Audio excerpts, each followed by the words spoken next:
सरकार ने विपक्ष मुक्त संसद बना दी है। देशवासियों से सीधा सवाल है, क्या इस देश में अब प्रजातंत्र बचा है या उसका गला घोट दिया गया है?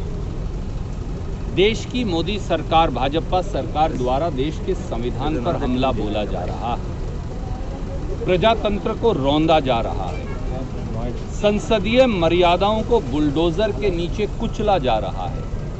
75 वर्ष में जो नहीं हुआ वो हो रहा है कि 143 से अधिक, लगभग 146 सांसदों को अब लोकसभा और राज्यसभा से सस्पेंड कर दिया गया है, निष्कासित कर दिया गया है। क्या विधायिकाएं और संसद विपक्ष की गैरहाजिरी में चल सकती है?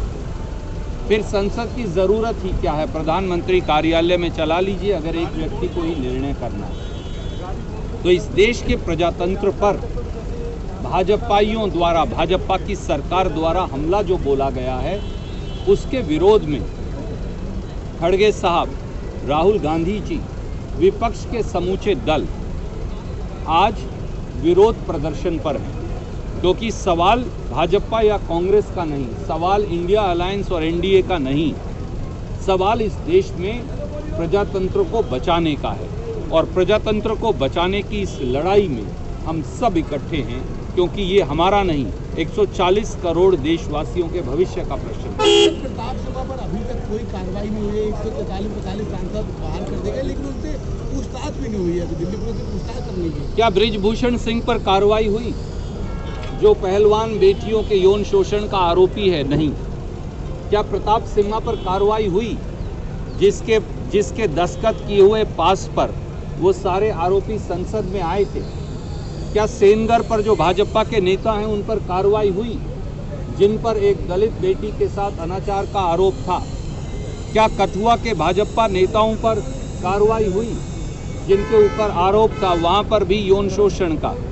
सच्चाई ये है कि अगर आप भारतीय जनता पार्टी में हैं तो आप भाजपा की वॉशिंग मशीन से धोए जाएंगे, और फिर आप किसी प्रकार का पाप करें, अनाचार करें, अत्याचार करें, अपराध करें, उनके खिलाफ कोई कार्रवाई नहीं होगी। सर, आरजेडी की तरफ से भी कहा गया है कि राजौरी में जो हुआ उस पर पीएम की भावनाएं है वो आहत नहीं हुई है, लेकिन मिमिक्री करने पर उनकी भावनाएं आहत हो जाती हैं। राजौरी में जो हुआ, सबसे पहले तो हम अपने शहीद जवानों को श्रद्धांजलि देते हैं, जिन्होंने मां भारती के लिए सर्वोच्च कुर्बानी दी।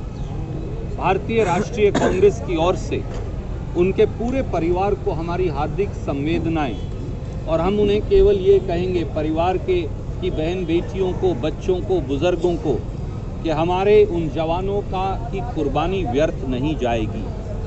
पर इसके साथ साथ एक सवाल देश की सुरक्षा पर भी उठता है।